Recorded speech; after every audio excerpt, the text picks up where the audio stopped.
the Chicago Teachers Union Climate Justice Committee. Thanks for coming out. We're here with unions, communities, environmental justice organizations, youth. We're all here to say enough is enough. We just had a summer of extreme heat, flooding, wildfire smoke, and it's still warm in November. Why? Why have we moved to a green economy, and why haven't we moved off oil and gas? Because the oil and gas companies have their organization, the API, American Petroleum Institute, an organization lobbying and misinformation organization meeting right here with the blessing of the Hyatt.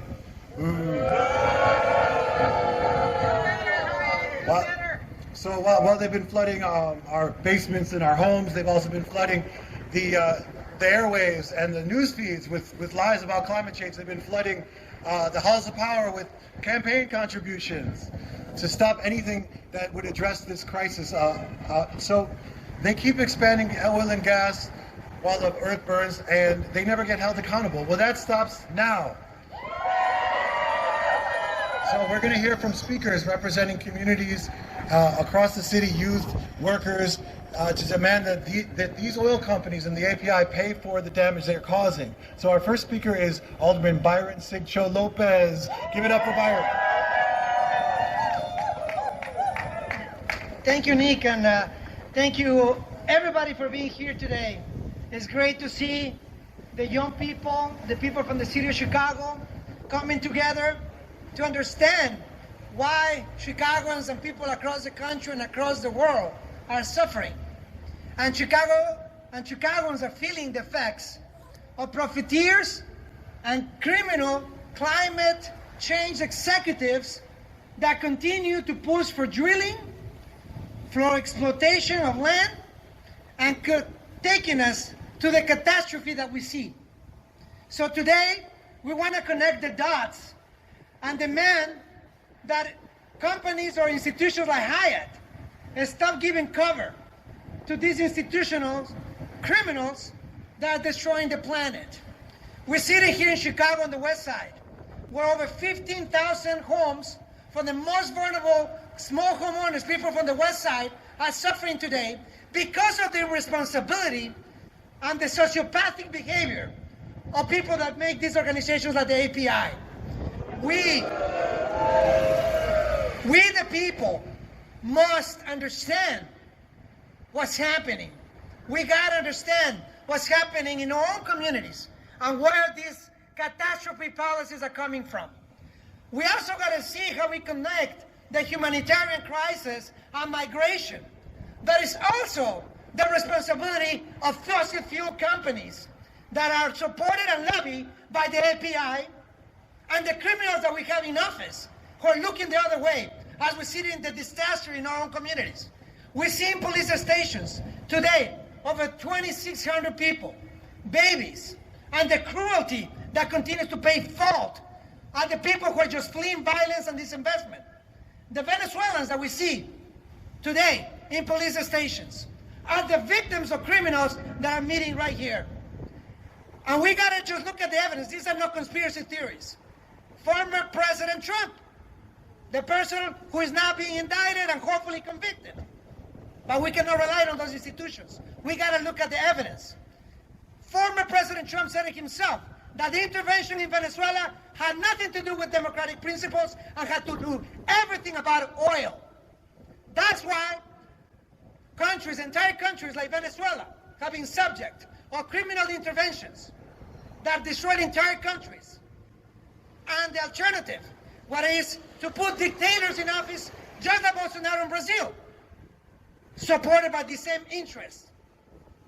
Criminalizing those who are taking principled stances. Not only in the global south, when presidents have been in jail, like in Brazil, for standing for what's right and what's fair. But here in our own communities, the same criminals are even going after attorneys that are defending our climate, like Steve Donziger, that was in prison. That's the first in prison or attorney that has been in jail for the only crime to standing for what's just and is fair in the global south and here in our communities. We also have seen how these fossil fuel industries are persecuting activists, like Tortuguita in Atlanta. Another victim of the criminals that continue to fuel drilling, suffering, and devastation of entire communities. Today we say that in the city of Chicago, we are about to take action, like all the municipalities have done, to sue these companies so that we can recover the cost of infrastructure that are put in the most vulnerable communities. We got to do that to make sure that we bring justice to the crimes that are committed in front of our eyes. So not only we need to recover the infrastructure that is broken, but these people who continue to lobby for drilling, that continue to lobby to take more land, to criminalize more people standing for justice. So this is the time for municipalities to take a principled stance and sue these criminals to get back the resource that we desperately need to battle climate change and climate boiling. Furthermore, as communities, we gotta demand more of federal government. We gotta demand more of state government so that we build infrastructure of the future and we not pitch for the dichotomy, the false dichotomy, or choosing between good jobs or poor pollution in our communities. We do not have and should never condone the kind of atrocities and policies that these people in API are pushing. We gotta demand better from the state or federal government. We gotta demand a Green New Deal and policies that put people first. So today we say, hell no to the API. Let's sue these criminals. Let's demand justice in our communities and bring the infrastructure and jobs that we badly need and are within reach. Si se puede, hasta la victoria siempre, and thank you for being here. We are about to take action against these criminals. Thank you so much. Sí se puede, sí se puede, sí se puede, sí se puede. Thank you, Alderman Byron Sigcho-Lopez. Our next speaker will be Daniela Guerrero from Just Transition, Northwest Indiana. Hello everyone, thank you so much for being here. My name is Daniela Guerrero and I'm an organizer with Just Transition, Northwest Indiana. We are a small but very mighty grassroots organization dedicated to fighting for a just transition, an equitable transition for Northwest Indiana. Thank you all for being here today and to all the organizers who made this possible. I was born in Bogota, Colombia, and my country, if you didn't know, is the second most biodiverse country in the entire world, with raging ecosystems from deserts and valleys and rainforests. I still have to see my country and petroleum companies destroy my country and displace my people for profit. As an immigrant, you are sold the idea that America just does everything better. And at 17 years old, I decided to move here. And with my own two eyes, I quickly realized that that was just utter illusion, a lie. Here, our people are also being displaced, and our ecosystems are being sold for profit. The American Petroleum Institute is a primary benefactor of this carbon-based economy, and we're here today to tell them that we have had enough. When I started working in Indiana, I was so surprised by the amount of industry that surrounds schools, prisons, houses, people. This is real people. Indiana has the most miles of lakes deemed too polluted to swim of any other state. It's actually home to the majority of steel and toxic pollution in the whole country. Here, the petrochemical industry is king. You can smell, taste, and see the toll of industry. In fact, you know you are coming into Indiana when the first thing you see when you cross the border is BP's tar sands refinery spewing pollution into the clouds over the I-90, choking our residents and our workers. For years, Northwest Indiana has been treated as a sacrifice zone. We face contamination from every single corner. Our water is contaminated, our land, and our air. Now, we see that we are once again being targeted for foul solutions, just like hydrogen hubs and carbon capture. Recently, and this was just last month, the Department of Energy hub is one of those receiving $1 billion to create a massive hydrogen epicenter in Illinois, Indiana, and Michigan, with all of this hydrogen and the majority of this hydrogen being produced through fossil fuels. Communities have been shut out and silenced in every phase of this process. It feels like they're conducting a science experiment with our lives, with our livelihood, and without our consent or our knowledge. And who do these benefits? The API and all the fossil fuel criminals that are standing right there. The cost of achieving a green economy should never be borne by those who have suffered and been excluded. Today, I ask you to remember that we're not only here fighting for our loved ones, for our families, but we're here fighting for our neighbors, even the ones we don't even know their names. I come and ask you, as your neighbor, to fight with me and join me in solidarity. Now more than ever, we have to come together. We stand here because we believe in a future where fossil fuel criminals pay for their greed and the irreparable damage they have done to our people and our land. We fight for a future where there is green jobs, green schools, public housing, and everyone is treated fairly. Do not let big industry fool you. Money is what unites them, but all of us here, we're rooted in love. And while I have your attention here, let's also remember that there is no climate justice under occupation. As we live through a global tragedy and have to see on the daily the cruelty of genocide, we must come together and demand a ceasefire. A regenerative economy, what we're fighting for, starts and includes all of us. And it starts by getting away from colonialism, by getting away from capitalism. And before I leave, let's remember that the same greed that is funding the fossil fuel economy is the same greed that is funding the genocide of thousands of innocent people right now. Thank you, everyone.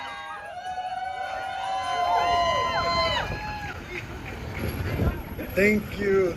Thank you, Daniela. Our next speaker will be Laureen Targos from the American Federation of Government Employees, Local 704, the local of EPA workers. Laureen.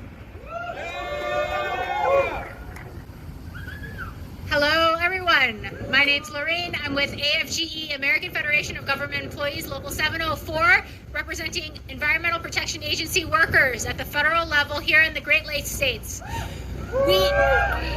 My fellow workers and I see the impact of climate change, and we see how workers who fight climate change are persecuted when presidents like Donald Trump get into office, and when presidents lobbied for by the American Petroleum Institute get their politicians in to undermine the interests of working people across this country and across the world. We're calling on President Biden and the EPA to declare a climate emergency and hold climate change criminals accountable like the people at API and the executives at API.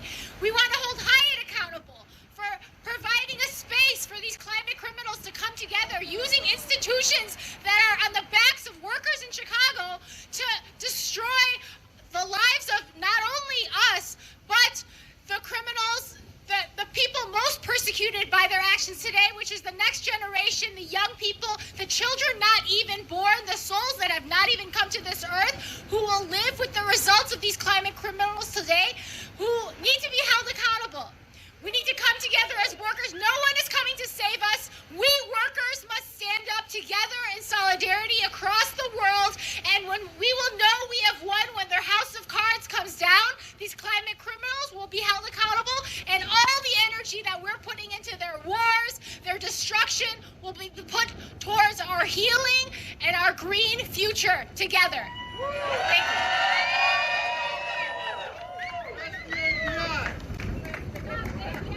Arrest the API! Arrest the API! API! Stop API! Stop API! Stop API! Stop API! Stop API! Stop API! Thank you so much, Laureen. Our next speaker will be Oscar Sanchez from the Southeast Environmental Task Force. Give it up for Oscar.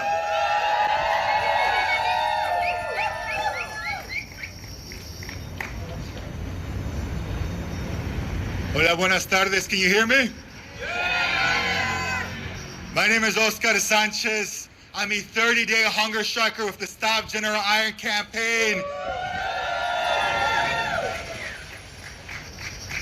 And I want us to think about this. I want us to think about power.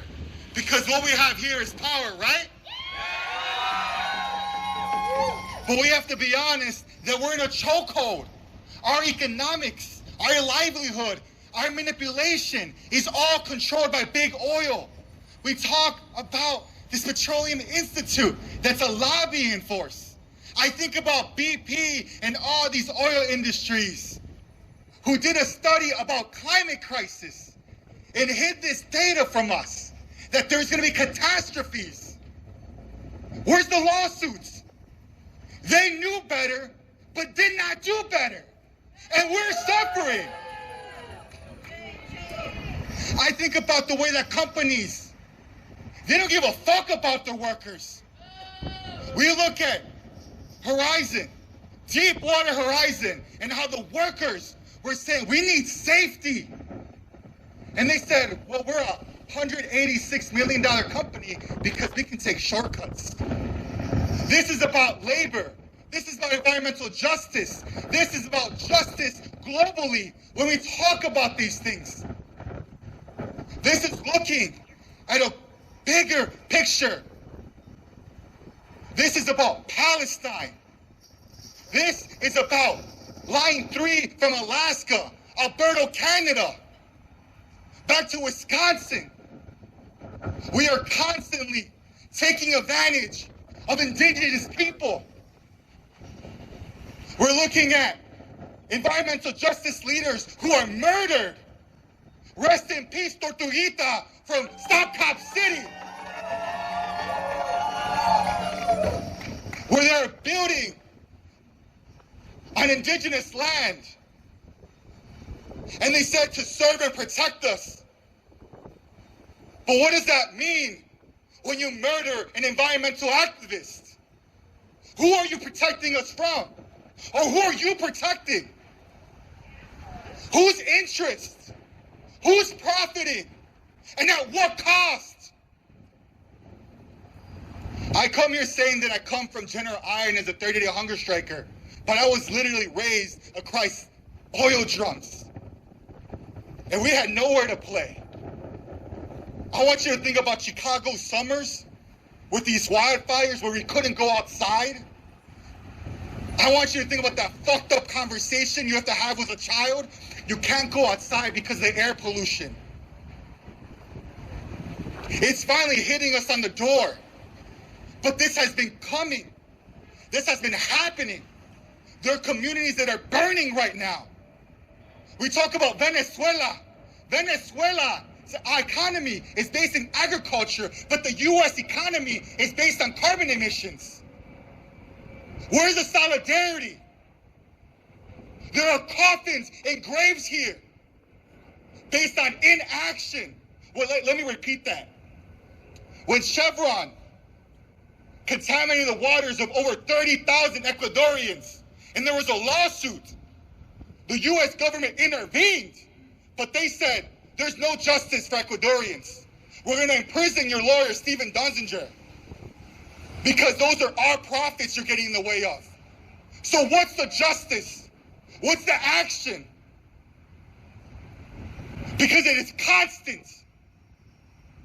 13 years ago was the BP oil spill. I was 13 years old. That's half my lifetime. And they're still picking up that shit. What about justice for Ecuador, Venezuela, Colombia, Salvador? So when it comes to the future, we are the future. We are the power. because we believe in something. We're not fighting against oil. Wait, let me repeat that before you all think that I'm pro-oil. We're fighting against oil, but we are fighting against oil for a vision of life and prosperity and our constitutional rights. So fuck these founding fathers, the constitutional right for us to have life, liberty, and the pursuit of happiness. And that is a global agenda for resistance and liberation for all, because we are not free until we are all free. Thank you.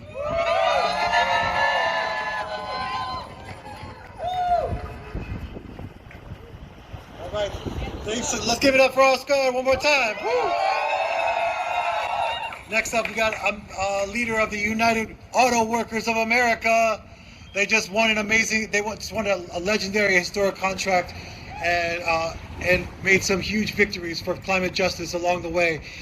Give it up for Marcy Pedraza. Thank you. Thank you everyone for being here. Hola, hola. I'm Marcy Pedraza. I'm a union electrician, an advocate for environmental justice, also from the Southeast Side, woo-woo, and a proud member of United Auto Workers Local 551.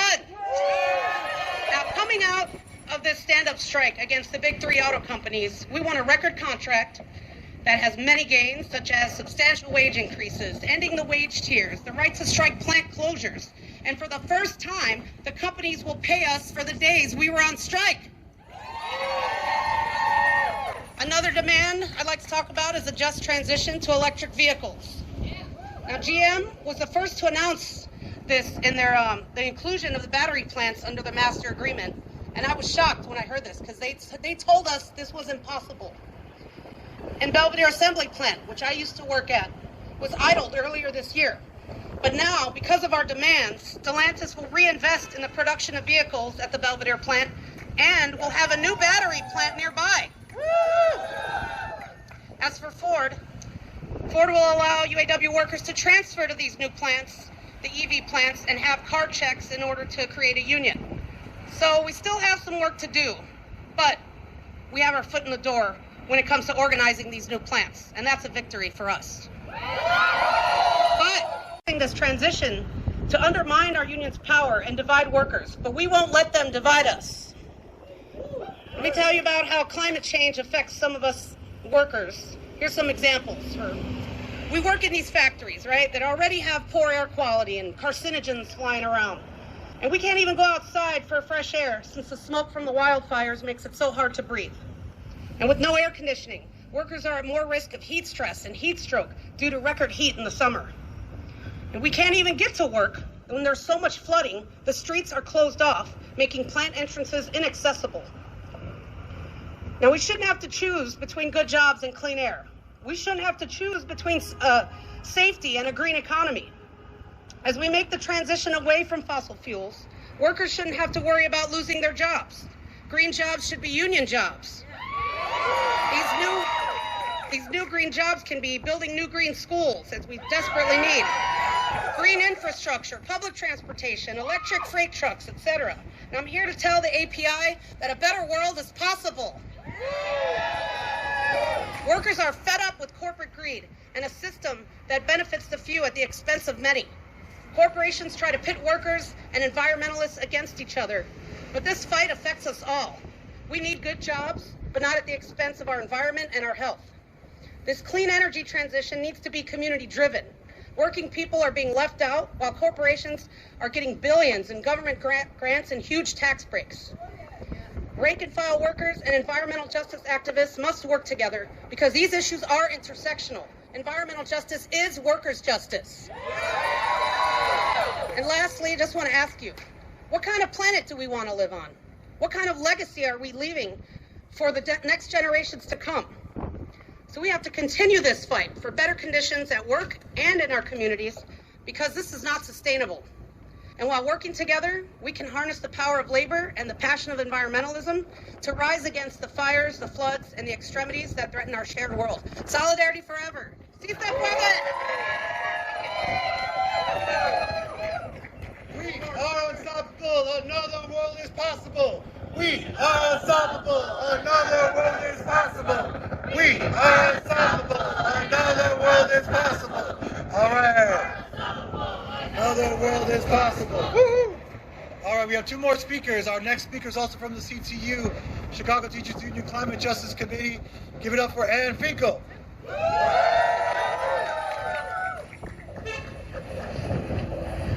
All right. Hello, my name is Ann Finkel. I'm a middle school science teacher. Can you hear me? In Brighton Park.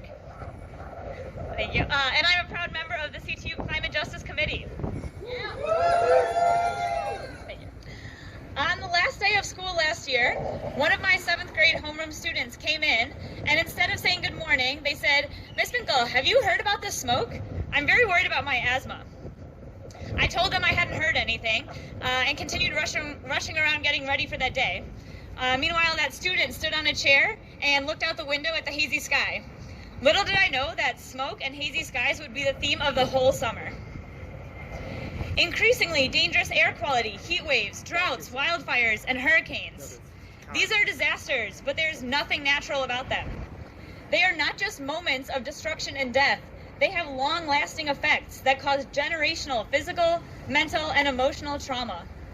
Every day, oil executives make decisions that increase their profit and put our communities in danger. This happens as close by as health effects of air quality in Brighton Park, and far away, driving political instability and war across the ocean in places like Palestine, Iraq, and Afghanistan. I cannot stand by while my students' health and our communities is put in danger by fossil fuel companies. And air quality is not the only environmental risk that students and teachers in CPS have to contend with. Many schools are in desperate need of repair and facilities updates. In the CTU Climate Committee, we are fighting for green schools. That means removing lead paint and pipes from our schools, installing solar panels and green roofs, and switching to electric buses, driven, of course, by union drivers. In fact, as part of our Green Schools campaign, we are fighting for green jobs training for high school students and their parents. We are also fighting for climate change and climate justice curriculum to be taught in every school. I teach climate justice in my science class, and I can tell you firsthand that students really want to know about climate change. After all, it will likely be the defining issue of their generation. My students learn that ordinary people have the power to make big changes when they organize and stand together. We learn about movements around the world that have successfully resisted the harms caused by fossil fuels, including the coal industry. We remember how Little Village residents here in Chicago fought to close the Crawford Coal Power Plant and won. And how students and teachers successfully stopped the relocation of General Iron metal shredder near Washington High School. I want to thank you all for being here today. Just showing up is so important, but we know we are going to have to keep showing up and keep fighting together until we win a just climate future for everyone.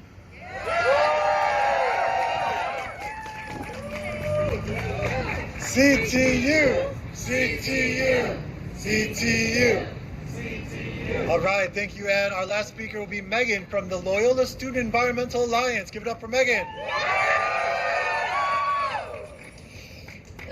Hi, everyone. Is this sound okay? Yeah. Okay. My name is Megan Barnhart. I'm with Student Environmental Alliance at Loyola University of Chicago.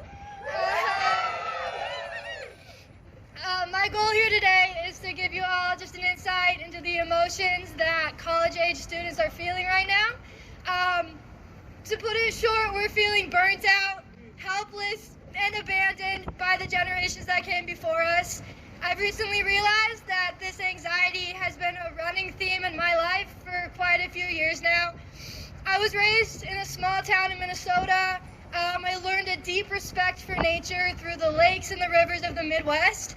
And then I grew up and I was made painfully and fully aware of all of the threats aimed at the natural spaces that mean so much to me. I also noticed all of the industries that make it their job to deceive the public into thinking that nothing is wrong, that they aren't doing anything wrong. On API's website, the About Us section talks about the importance of environmental progress and safety in the natural gas and oil industry. Isn't that the most hypocritical thing that you've ever heard? Everywhere we go, we are bombarded by organizations like API that hide behind greenwashing while furthering their agenda for a strong fossil fuel industry. Not only are young people constantly lied to about the health of our planet by industry and government, climate change was never even our problem to begin with. This mess that we have in our hands was not created by us, but it was handed off to us. There is a massive responsibility now weighing on my generation's shoulders by no fault of our own. To make this worse, those that put it there refuse to give up their governmental positions of power and let us fix it. It's clear now that we know better than you. It's difficult to hear major figures apologize to my generation about climate change and then watch them ignore us when we ask for a change. We did not ask to be put in this position, but we do proudly take on the challenge. I know that I'm proud. I'm proud to be actively educating myself on the best way to heal our earth, our home. I'm proud to be surrounded by so many wonderful and compassionate people as we work to resolve this issue.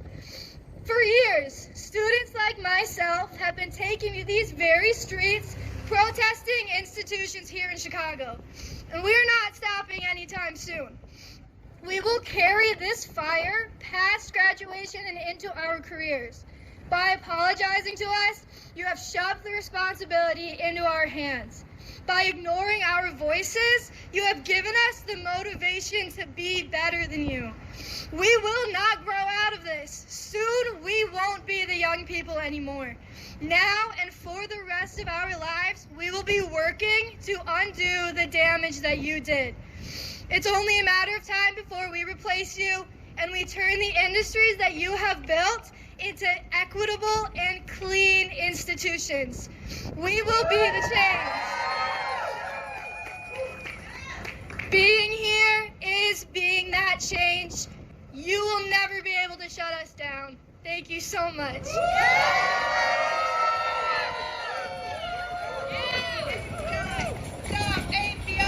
Stop API! Stop API! Stop API! Stop API! Stop API! Stop API! Stop API! Stop API! Stop API! Stop API! Stop API! All right, thank you everybody for coming out this evening. This has been really incredible to see union leaders, community leaders, environmental activists, climate justice activists, students, teachers, all out here together. Thank you so much. Give ourselves another round of applause. But I think we would all agree that there's not enough of us out here yet. Next time we do this, we're gonna have to keep doing this, right? We're gonna have to go back to our communities, our workplaces, our schools, and next time these people, any fossil fuel organization shows up in our city, we're gonna be there to let them know how we feel about what they're doing to our planet. So I'm feeling incredibly inspired that all of us here share a vision of a city where we have clean air, clean water, green schools, green jobs, housing for everybody, a world where children don't have to go to sleep wondering if they're going to be bombed. There's no climate justice there's no climate justice under occupation. So that said, please get home safe. If you have a sign or one of the light up batons, you can come leave that over here by the mic stand.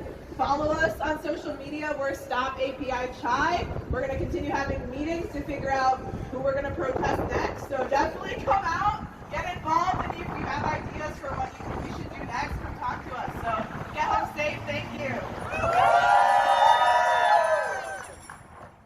This transition to undermine our union's power and divide workers, but we won't let them divide us. Let me me tell you about how climate change affects some of us workers. Here's some examples. We work in these factories, right, that already have poor air quality and carcinogens flying around. And we can't even go outside for fresh air since the smoke from the wildfires makes it so hard to breathe. And with no air conditioning, workers are at more risk of heat stress and heat stroke due to record heat in the summer. And we can't even get to work when there's so much flooding, the streets are closed off, making plant entrances inaccessible. Now, we shouldn't have to choose between good jobs and clean air. We shouldn't have to choose between safety and a green economy. As we make the transition away from fossil fuels, workers shouldn't have to worry about losing their jobs. Green jobs should be union jobs. These new green jobs can be building new green schools, as we desperately need, green infrastructure, public transportation, electric freight trucks, etc. And I'm here to tell the API that a better world is possible. Workers are fed up with corporate greed and a system that benefits the few at the expense of many. Corporations try to pit workers and environmentalists against each other, but this fight affects us all. We need good jobs, but not at the expense of our environment and our health. This clean energy transition needs to be community-driven. Working people are being left out while corporations are getting billions in government grants and huge tax breaks. Rank-and-file workers and environmental justice activists must work together because these issues are intersectional. Environmental justice is workers' justice. And lastly, I just want to ask you, what kind of planet do we want to live on? What kind of legacy are we leaving for the next generations to come? So we have to continue this fight for better conditions at work and in our communities because this is not sustainable. And while working together, we can harness the power of labor and the passion of environmentalism to rise against the fires, the floods, and the extremities that threaten our shared world. Solidarity forever. Sigcho-Lopez! We are unstoppable. Another world is possible.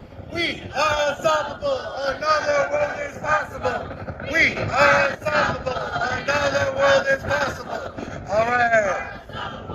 Another world is possible. Woo-hoo. All right, we have two more speakers. Our next speaker is also from the CTU, Chicago Teachers Union Climate Justice Committee. Give it up for Ann Finkel.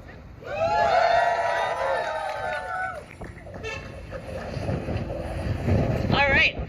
Hello, my name is Ann Finkel. I'm a middle school science teacher. Can you hear me? In Brighton Park. Thank you. And I'm a proud member of the CTU Climate Justice Committee. Thank you. On the last day of school last year, one of my 7th grade homeroom students came in, and instead of saying good morning, they said, "Miss Finkel, have you heard about this smoke? I'm very worried about my asthma." I told them I hadn't heard anything and continued rushing around getting ready for that day. Meanwhile, that student stood on a chair and looked out the window at the hazy sky. Little did I know that smoke and hazy skies would be the theme of the whole summer. Increasingly dangerous air quality, heat waves, droughts, wildfires, and hurricanes. These are disasters, but there's nothing natural about them. They are not just moments of destruction and death. They have long-lasting effects that cause generational physical, mental, and emotional trauma.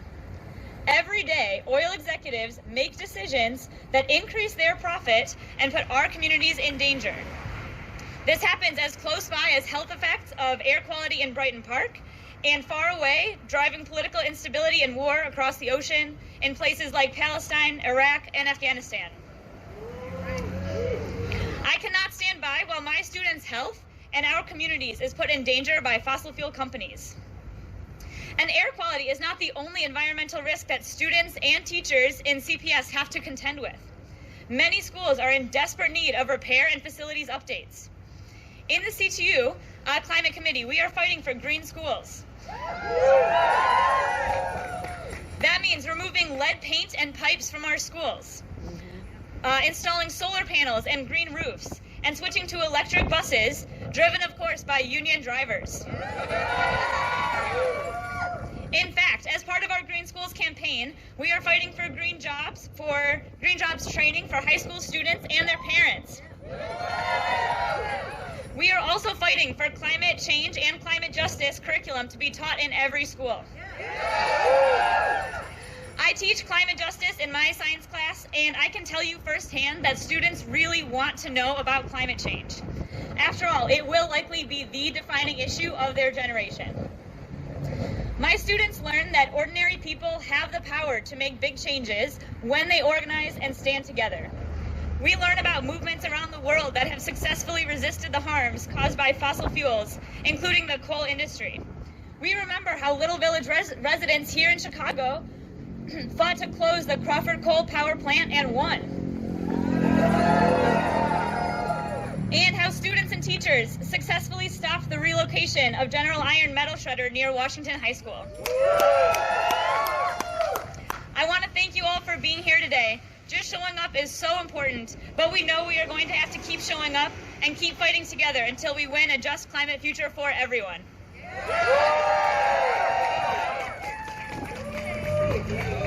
CTU, CTU, CTU. All right, thank you, Ann. Our last speaker will be Megan from the Loyola Student Environmental Alliance. Give it up for Megan. Hi, everyone. Is this sound okay? Yeah. Okay. My name is Megan Barnhart. I'm with Student Environmental Alliance at Loyola University of Chicago. My goal here today is to give you all just an insight into the emotions that college-age students are feeling right now. To put it short, we're feeling burnt out, helpless, and abandoned by the generations that came before us. I've recently realized that this anxiety has been a running theme in my life for quite a few years now. I was raised in a small town in Minnesota. I learned a deep respect for nature through the lakes and the rivers of the Midwest. And then I grew up and I was made painfully and fully aware of all of the threats aimed at the natural spaces that mean so much to me. I also noticed all of the industries that make it their job to deceive the public into thinking that nothing is wrong, that they aren't doing anything wrong. On API's website, the About Us section talks about the importance of environmental progress and safety in the natural gas and oil industry. Isn't that the most hypocritical thing that you've ever heard? Everywhere we go, we are bombarded by organizations like API that hide behind greenwashing while furthering their agenda for a strong fossil fuel industry. Not only are young people constantly lied to about the health of our planet by industry and government, climate change was never even our problem to begin with. This mess that we have in our hands was not created by us, but it was handed off to us. There is a massive responsibility now weighing on my generation's shoulders by no fault of our own. To make this worse, those that put it there refuse to give up their governmental positions of power and let us fix it. It's clear now that we know better than you. It's difficult to hear major figures apologize to my generation about climate change and then watch them ignore us when we ask for a change. We did not ask to be put in this position, but we do proudly take on the challenge. I know that I'm proud. I'm proud to be actively educating myself on the best way to heal our earth, our home. I'm proud to be surrounded by so many wonderful and compassionate people as we work to resolve this issue. For years, students like myself have been taking these very streets, protesting institutions here in Chicago, and we're not stopping anytime soon. We will carry this fire past graduation and into our careers. By apologizing to us, you have shoved the responsibility into our hands. By ignoring our voices, you have given us the motivation to be better than you. We will not grow out of this. Soon, we won't be the young people anymore. Now and for the rest of our lives, we will be working to undo the damage that you did. It's only a matter of time before we replace you and we turn the industries that you have built into equitable and clean institutions. We will be the change. Being here is being that change. You will never be able to shut us down. Thank you so much.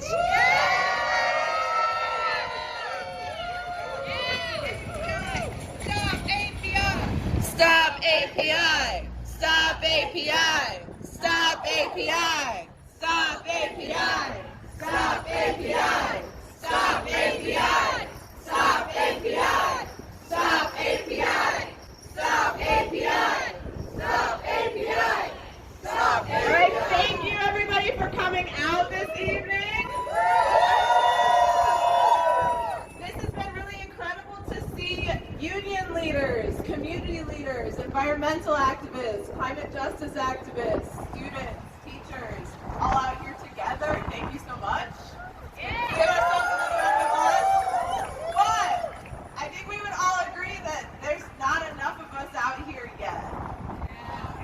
Next time we do this, we're gonna have to keep doing this, right? We're gonna have to go back to our communities, our workplaces, our schools, and next time these people, any fossil fuel organization shows up in our city, we're gonna be there to let them know how we feel about what they're doing to our planet. So I'm feeling incredibly inspired that all of us here share a vision of a city where we have clean air, clean water, green schools, green jobs, housing for everybody, a world where children don't have to go to sleep wondering if they're going to be bombed. There's no climate justice there's no climate justice under occupation. So that said, please get home safe. If you have a sign or one of the light up batons, you can come leave that over here by the mic stand. Follow us on social media. We're Stop API Chai. We're going to continue having meetings to figure out who we're going to protest next. So definitely come out, get involved, and if you have ideas for what you think we should do next, come talk to us. So get home safe. Thank you.